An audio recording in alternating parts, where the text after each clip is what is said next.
Thanks so much for joining us today. We are live from the Birmingham Museum, actually live from the 1822 John West Hunter House, which is a little bit different.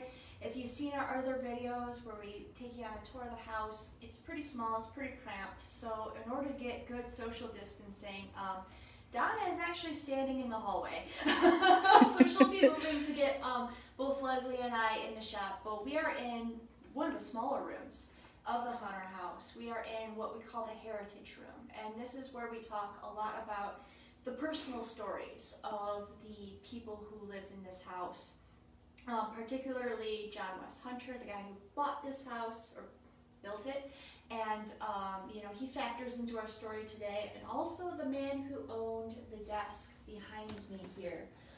His name was Ziba Swan, and we'll be talking a little bit about him today as well, because we are talking about the War of 1812, and this was something that I had to teach myself when I started here, because so much of the history that I got, like the War of 1812 was just like a short rest stop from Revolutionary War on the road to the Civil War. So I really had to bone up on my own knowledge of this war. So I guess, for starters, Leslie, let's talk about why the War of 1812 happened. And there's no one clear answer.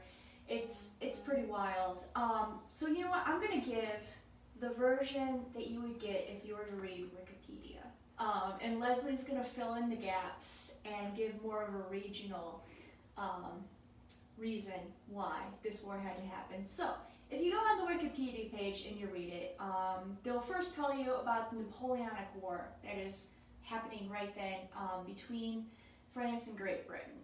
So if you've ever read Jane Austen or watched an adaptation of her work, you know there's officers everywhere. And why are there officers everywhere? Because the Napoleonic War is going on right then. So France and Great Britain are at war, and they're each trying to pull the U.S.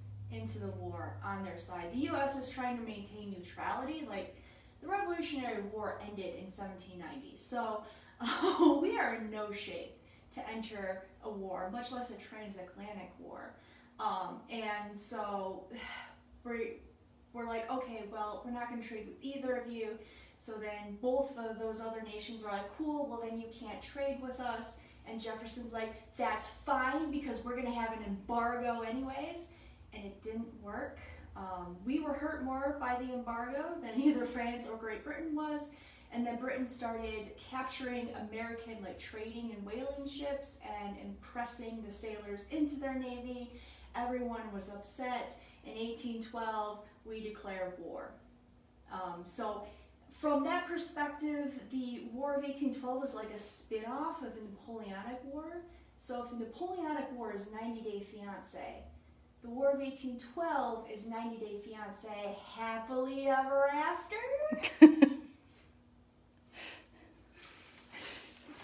Okay, so the official version from the U.S. point of view is maybe what you'll get by looking at Wikipedia. Hey, they were picking on us, we weren't going to take it anymore, and we entered this war. And ultimately, if you read it from a patriotic standpoint as a U.S. citizen, we won. But that's not the only version. In fact, what was going on in the wider world was far removed from what was going on here in the wilderness of the Great Lakes. And yet what happened during the War of 1812 and its aftermath had incredible implications for Michigan and specifically for Birmingham. So it factors into our story in a big, big way. So if you get the Encyclopedia Britannica version of the war, you get another point of view, which is that basically it was a land grab and that it was all about the importance of the fur trade as a natural resource and the huge wealth that it was generating. So really, probably it comes down to wherever you were in the U.S., you had a greater or lesser connection to the events that upset you or didn't upset you. But if you lived in Vermont, you may be thinking, hey, we don't need this war anyway. Let's secede from the U.S. because we don't want to go to war.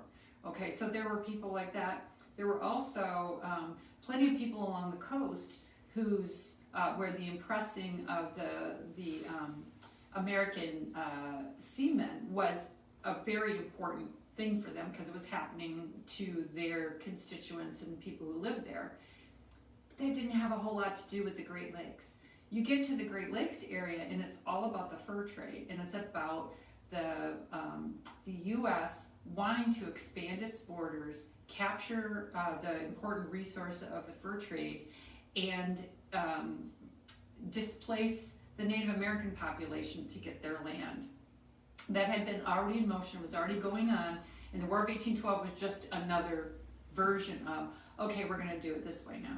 So the War of 1812, Caitlin, I mean, it was such a complicated and strange and convoluted war at the time that they didn't even have a good name for it. So they called it by the year it happened. I don't think we have too many wars. Maybe 100 Years' Wars comes close to that. Yeah. But that's another series of ongoing wars that really never had a beginning or an end. So maybe it's the same thing.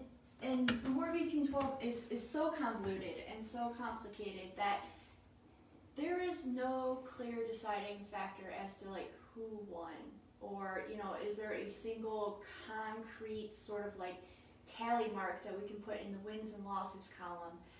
And in fact, one of my favorite things, I didn't even know this was my favorite thing until just a couple of months ago, is I am in several Facebook groups about history and everything. And one of the groups had to make a rule that we don't talk about the War of 1812 anymore, because military nuts on the American side were like hardcore arguing that America won the war.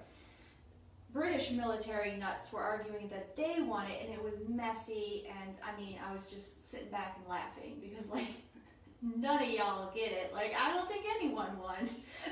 But yeah, there's rules. Right. That comes about because of War of 1812 fan club. Yeah, so what about the personal side of the War of 1812? That's where we start really seeing something that we can I don't know if I should use this term, to sink our teeth into, because now we're talking about real human beings who are having experiences, not theoretical ideas about who's allies and so forth and so on. So the basic upshot is War of 1812 was not organized super well on the U.S. part, and for the Great Lakes region, there was a previous Revolutionary War general who was General William Hull, who had done fairly well during the Revolutionary War from the U.S.'s standpoint, and they basically said, hey, he's still around, let's tap him. We need someone to go to Fort Detroit and take a stand against the British, because the British are getting together in Canada and they're gathering a bunch of native people, and it's looking pretty bad, and we need to rally the troops. Well, so Hull, his job was really to march from Ohio and gather troops as he went, and most of those troops were militia, very few actual regular army members. So if you think about what militia really means, it's a farmer who one day is plowing his farm and planting, and the next day he's supposed to, get together with a bunch of other guys who don't know a lot about fighting but go fight for their country. And so that's really what the troops look like. Now, I'm not saying that the militia weren't good at their job, it's just that it was not organized super well. So Hull was the leader at the time. He was supposed to bring all these troops, and he was supposed to station in Detroit. And at that time, the war had not been officially called. It was brewing. So this was kind of to get ready for it.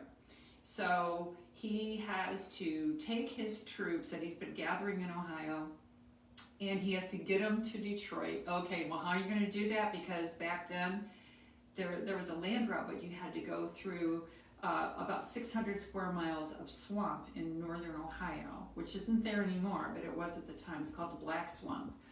Or you had to send things by ship, but ships on the Great Lakes, not too many of those. So there wasn't a good way to get his troops and supplies to Fort Detroit, way up in the wilderness in the middle of you know what, where no one could get to it, but that's where all the Canadians were, the British in Canada were gathering. So it all went very wrong, and I'm gonna let Caitlin take it from here about what happened to Hull on that march. Because we love dragging historic dead people here at the Birmingham Museum. So Commander Hull was fairly competent during the Revolutionary War, but then he developed his fatal flaw, which was he was terrified of Native Americans. And he was so terrified of them that when he was at the Fort of Detroit looking down at Tecumseh's troops, he was way more terrified than he had to be, because his troops actually outnumbered the British and the Native American troops that were around the fort. But Tecumseh, he employed one of the oldest military tricks in the book, actually two of the oldest military tricks in the book. One, he had the British commander light more campfires at night to make it look like there were more people cooking. Two, you know, there was woods surrounding the fort. So what he would do is he would march his soldiers single file out from the woods, back in, and they were actually just walking in a circle, but Hull couldn't tell that. And so it made it look like he had way more people at his disposal than he actually did, and Hull was so terrified. He actually went against some of the lower commanders who were like, no, we need to fight, we need to stand, we need to do this. And he's like, no, we're going to turn over the fort without a single shot being fired. And so one of actually Birmingham's founders was in the fort at the time when it was handed over. And that man was Elijah Willits, who he actually lived here. His family moved out here in the 1790s. And so as soon as the war broke out, he and his brother actually joined DeQuinder's militia. So for them it was personal. And once the British did take the fort, they kind of kicked all the soldiers out, including Willits. They didn't have facilities to set up like a prisoner of war camp or anything, so they're just like, okay everyone, you have to pinky swear that you're not going to come back and cause us trouble. So Willits did, but he didn't go very far, because after the war he's right back in Detroit. So Right, and so Willits was a young guy at the time, and his brother, they felt like Detroiters. They were Americans, and Detroit had changed hands quite a bit, so there were a lot of cultures there. There were French-speaking people, there were British fur traders. There was a lot going on. There was a big commercial center for the Great Lakes. But it was kind of a melting pot before the war. Then the war broke out, and then sides got drawn, and so it's important, I think, to remember that if you were local, you had a stake in this war in a different way than if you were not. Or if you came from northern New York, the places that the British troops and the American troops kept changing sides, which was poor northern New York, they kept getting burned. The farms would, their livestock would be taken, they'd replenish them, and the next group would come through, the next group of soldiers, and take it all away. And so these are people throughout the wilderness of northern New York who, after the War of 1812 was over with, had nothing left. And they probably didn't start with a lot. There was a large migration of people to the west. Michigan and the Northwest Territory was the west of the United States at the time. That's where you went for new opportunities. So Michigan actually was greatly changed by the outcome of the war, because it allowed settlers to come and actually settle and increase the population. Prior to that, the British weren't interested in that so much. It was really the furs they wanted, and they didn't need to populate the territory. So that great influx of people, many of whom came from northern New York, and by the way, you may know, or maybe you just noticed, that a lot of the place names in Michigan, especially southern Michigan, sound very much like place names in New York, like Genesee, like Monroe. that's the reason for that, is because these people renamed the places here for the places they had left behind, largely. And I think that explains too why, by and large, the Native American groups and nations in the area allied themselves with the British, because they had a lot more to lose should the Americans win and should the Americans start populating, because obviously they were here. This land was theirs, and like most people, they weren't going to give up their home without a fight. And so, and you know, going back to the New York thing too, you know, John West Hunter was from there, the Prindle sisters, I believe John Hamilton's family as well. So Willits was a local, but Hunter and Hamilton came after. And I think it's important to point out too that a lot of men who fought in the War of 1812, they were the sons and brothers of men who had fought during the Revolutionary War. The Revolutionary War had only been over for like 20-some years. This is where like Benjamin K. Pierce, his father fought in the American Revolutionary War, was successful, parlayed that into a career in politics, and I think maybe he wanted that for Benny Boy too. Benjamin never quite got there. I like to call him Benny Boy because I like to imagine him as a lost member of the Beastie Boys for whatever reason. I want that for him. Yeah, poor Benjamin Pierce. He was an officer. He had a stint as commander at Fort Mackinac during the heyday of the fur trade up there. And so he had a lot of opportunities, but they just didn't click. I mean, he had bad karma or something. It didn't happen for him. But of the other people who came here to the early Birmingham, it wasn't called Birmingham then, almost everyone was a veteran for a couple of reasons. One is, like I was saying, they were migrating here. They were trying to recover from losses back east, or they wanted new opportunities. Secondly, the U.S. government, once it acquired the Indian lands in southeast Michigan, really wanted as many settlers as possible. So it gave land grants out, and it was very inexpensive to purchase land. When the land opened up for sale here in what is now Birmingham on December 1st of 1818, Elijah Willits, John West Hunter, and John Hamilton, all of whom had fought in the War of 1812 and were in Detroit at that time, all put their requests or claims in for land purchases within a few hours of each other on December 1st and December 2nd. And Benjamin Pierce followed not long after. But if you look at the acquisition of land all along the Saginaw Trail, which is the foot trail from Detroit to Pontiac, most of those land purchasers were military veterans. A number of them were actually military veterans with a lot of money who were buying huge tracts of this new land and turning it over for profit. So you had land developers circa 1818 in the wilderness looking at forest land and going, one day this might be valuable. I think I'll buy some land here. One of those people who settled here was Ziba Swan, and we were told by the family that his name was pronounced Ziba, but it's spelled Z-I-B-A, which seems like it would be Ziba. However, this artifact that we have actually was his desk. It's a two-part desk, so it's designed for being easy to set up. And the story in the family is that this desk accompanied Ziba Swan to the battlefield during the War of 1812 because he was an army surgeon. That was his status.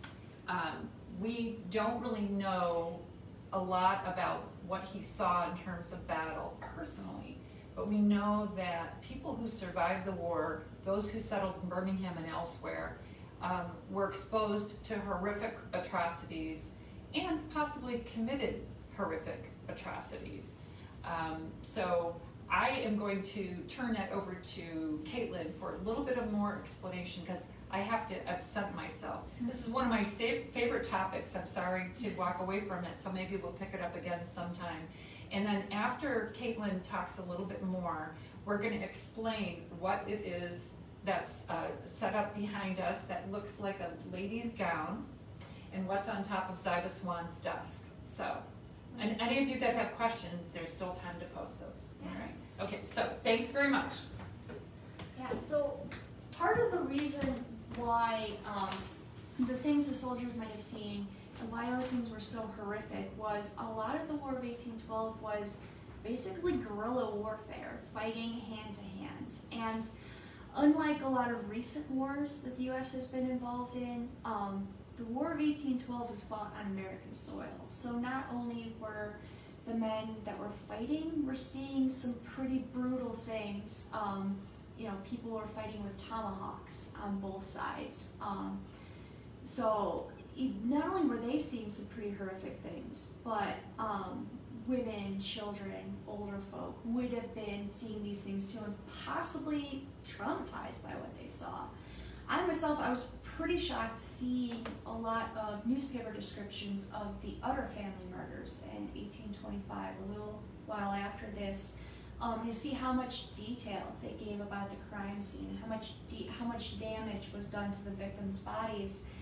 But then I realized, like, you know, these weren't pearl-grasping Victorian stereotypes. These were people who had lived through a pretty horrendous war, and, you know, hearing or reading a description of someone who's almost decapitated might not have been that big of a deal to them. So, and I guess, you know, just to wrap up the War of 1812, if y'all didn't catch it, the war ended in 1815. Basically, one of the few outcomes, I mean, we can say for certain that the side that lost the most was the Native Americans. They were pushed off their land, pushed further west, pushed south. And as for the American and the British sides, a lot of international borders between Canada and Michigan firmed up a little bit more. You still see people go back and forth quite a bit. Obviously, you know, there's no checkpoints or anything like we have today at the U.S.-Canada border, but, you know, there's more an idea of, you know, okay, here's the borders, here's where Britain ends and the U.S. begins. So I'm going to turn it over to Donna now to talk a little bit about the dress I have behind me, because I am not a clothing person, as you might have noticed from just the general way I dress myself. All right, so making it just a little bit lighter after all the tomahawking and beheadings. This is a typical dress around the period of 1812. A lot of people, when they think of 1812 or that time period, the Regency period, they think of Jane Austen, Pride and Prejudice. These were happening simultaneous, which I've always thought was really weird. You had the frontier, you had pioneers, you had horrible bloodshed, and at the same time, you had these young women going to picnics in their best silks and sheers. And then you have the Napoleonic Wars. And the truth is that the dress for the Regency period was heavily influenced by the Napoleonic period. Napoleon was invading places like Greece and Rome and Egypt and bringing back many artifacts. And a lot of them were these beautiful statues of the Greek goddesses in flowing gowns. And you start seeing that in clothing. The waists come up to the empire waist. The very structured bodices of the stays that women wore were loosened, and they went to corded stays. Soft stays, things like that. So women had a lot more freedom, I think. I have worn all the costumes when I worked at Greenfield Village, and I have to say 1812 was my favorite time period. It was cooler, it was nicer, it was less heavy. And this outfit is a really nice summer outfit. So you're probably thinking, how did they stay cool back then? Well, everything on this dress is silks, natural fibers, and if you see, it's very see-through, very sheer, very soft and gentle. One of my favorite outfits to wear. So these were just, this is a little bit fancier than what you would see in Birmingham, if you were in Birmingham, or Detroit, I should say Detroit, in 1812. But I always like to bring up the Prindle sisters. The Prindle sisters came after the War of 1812. They married into the Hunter family, but their mother and father were kind of wealthy New York City New Yorkers. They would have maybe not been the highest of fashion, but they definitely would have known their silks.